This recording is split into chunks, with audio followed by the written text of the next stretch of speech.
ఈ వీడియో చూసే ముందు ఒక లైక్ కొట్టి జై శ్రీరామ్ అని కామెంట్ చేయండి. మన హిందూ ధర్మంలో మహాలక్ష్మి స్వరూపం ఇంటి ముందు ముగ్గు ఉంటే ఇంట్లోకి ఎలాంటి దుష్టశక్తులు రాకుండా ఉంటాయి. అలాగే మన ఇంట్లో ఉన్న లక్ష్మీదేవి బయటకు వెళ్లకుండా ఇంట్లోనే స్థిర నివాసం ఉంటుంది. ప్రతిరోజు ఇంటి ముందు ముగ్గు వేసుకుని సంపదకు దేవతయైన లక్ష్మీదేవి ఇంట్లోకి అడుగుపెడుతుందని నమ్మకం. మన ఇంటి ముందు ముగ్గు ఉంటే దైవశక్తులను ఇంట్లోకి ఆకర్షిస్తుంది. ఇంటి ముందు ఎక్కువగా చుక్కల ముగ్గులు కావాలి. చుక్కల ముగ్గులు మన ఇంటికి యంత్రాలుగా పనిచేస్తాయి. ఎలాంటి దుష్టశక్తులు ఇంట్లోకి ప్రవేశించకుండా ఉంటాయి. చాలా మంది రాత్రి సమయంలో ముగ్గులు వేస్తారు అని రాత్రి సమయంలో మాత్రం ఎట్టి పరిస్థితుల్లోనూ ముగ్గులు వేయకండి. రాత్రి వేసే ముగ్గులు మీ ఇంట్లోకి దుష్ట శక్తులను ఆవహిస్తాయి. దీనివల్ల మీ ఇంట్లో ఉన్న పిల్లలకు ఇంట్లో డబ్బు కష్టాలు ఏర్పడతాయి. సాధారణంగా ఏదైనా పండుగ వచ్చినప్పుడు అలాగే ప్రతి శుక్రవారం రోజున ఇంటి ముందు ముగ్గు వేసి దాని మీద పసుపు కుంకుమలు వాస్తవానికి ఇలా వసూలు చేయకూడదని వేద పండితులు చెబుతున్నారు. ఎందుకంటే పసుపు కుంకుమలను లక్ష్మీ స్వరూపంగా భావిస్తారు కాబట్టే వేసినప్పుడు పొరపాటు లేదు గనుక మనము లక్ష్మీదేవికి కోపం వస్తుంది. దీనివల్ల మీ ఇంట్లో ఎప్పుడూ డబ్బు కష్టాలు ఉంటాయి. ఎంత సంపాదించినా సరే డబ్బులు మొత్తం ఖర్చు అయిపోతుంది. పేదరికం అనుభవిస్తారు. కాబట్టి మీరు వేసే ముగ్గు పైన పసుపు కుంకుమలు వేయకండి. ఒకవేళ వేస్తే మాత్రం ఎవరూ తొక్కకుండా జాగ్రత్తగా ఉండాలి. లేదంటే మీ ఇంటికి కష్టాలు. అందమైన అంటే ప్రతిరోజు వేసే ముగ్గులు మాత్రం 5 చుక్కల ముగ్గులు లేదా 7 చుక్కల ముగ్గులు వేస్తే చాలా మంచిది. శుక్రవారం మాత్రం ఖచ్చితంగా ముగ్గుపై గులాబీ రేకులను వేయండి. నక్షత్ర ఆకారంలో ఉండే ముగ్గులు ఇంటి ముందు అస్సలు వేయకూడదు. ఇలాంటి ముగ్గులు ఈ ఇంట్లోకి అడుగుపెడుతూనే ఉదయం 5 గంటల నుండి 6 గంటల్లో మీ ఇంటి ముందు ముగ్గు వేయాలి. ఇలాంటి ఇళ్లలో మాత్రమే ఎల్లప్పుడూ లక్ష్మీదేవి తిరుగుతూ ఉంటుంది. చాలా మంది ఇంటి ముందు శుభ్రం చేసిన తడిగా ఉన్నప్పుడు ముగ్గులు వేరు. కానీ మన శాస్త్రం ప్రకారం తడి నేలపై ముగ్గులు వేయాలి. ముగ్గులు వేస్తే ఇంట్లో కష్టాలు ఏర్పడతాయి. దానికి 4 వైపులా ఖచ్చితంగా 2 అడ్డగీతలు వేయాలి. ఇంట్లో పూజ చేసేటప్పుడు కూడా మీ పూజ గది ముందు ముగ్గు వేసి పూజను ప్రారంభించాలి. అప్పుడే మీరు చేసే పూజలకు రెట్టింపు పుణ్య ఫలితం లభిస్తుంది. అంటేనే లక్ష్మీ స్వరూపం కాబట్టి నా కూడా ముగ్గులు తొక్కకూడదు. ముగ్గులు తొక్కితే ఎన్నో కష్టాలను అనుభవిస్తారు.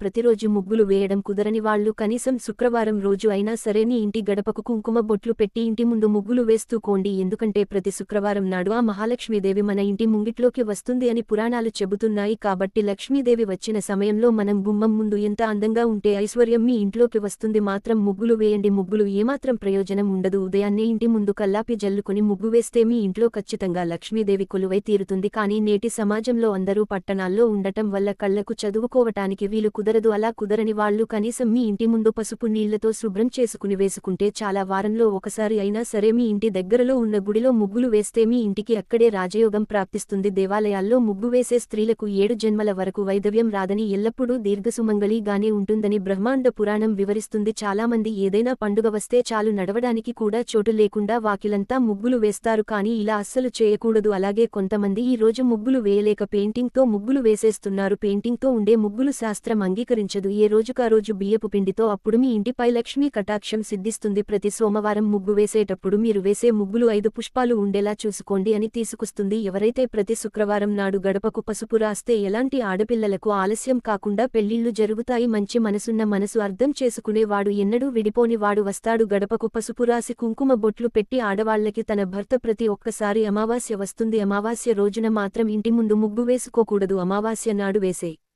ముగ్గులు ఇంట్లోకి దుష్టశక్తులను ఆకర్షిస్తుంది. మొక్క ఉంటుందో అలాంటి వారు ప్రతిరోజు తులసి కోట ముందు ముగ్గు వేసుకుంటే మీ ఇంటికి ఎంతో మంచి జరుగుతుంది. తులసి మొక్కలు లక్ష్మీదేవి కొలువై ఉంటుంది. లక్ష్మీదేవి స్వరూపమైన తులసి ముందు ముగ్గు వేస్తే మీ ఇంటికి ఎంతో అదృష్టం ఐశ్వర్యం లభిస్తుంది. మీరు ఖచ్చితంగా ఉండాల్సిందే. మన పూర్వీకుల నుంచి వస్తున్న ఆచారాలలో మే 13 నమ్మకం కాదు, కొన్ని పాటిస్తూ ఇంటి ముందు ముగ్గు వేస్తే చాలు మీ ఇంట్లోకి అష్టలక్ష్ములు అడుగుపెడతారు. పూర్వం రాజులు అందరూ ఇల్లు తిరిగి భిక్ష అడిగేవారు, లేకపోతే ఆ ఇంటికి వెళ్లేవారు కాదుట. ముగ్గులేని ఇల్లు కష్టాలతో నిండిపోతుంది సంకేతం. కాబట్టి మన శాస్త్రం ప్రకారం మరణించిన వారికి శ్రాద్ధకర్మలు చేసే రోజున ఉదయం ఇంటి ముందు ముగ్గు వేయరు. శ్రాద్ధకర్మ పూర్తయిన వెంటనే అది మధ్యాహ్నమైన ముగ్గు వేస్తారు. మనం వేసే ముగ్గులు వెనుక ఆధ్యాత్మికమైన అనేక రహస్య కోణాలు దాగి ఉన్నాయి. ఈ వీడియో నచ్చితే లైక్ చేసి సబ్స్క్రైబ్ చేయండి.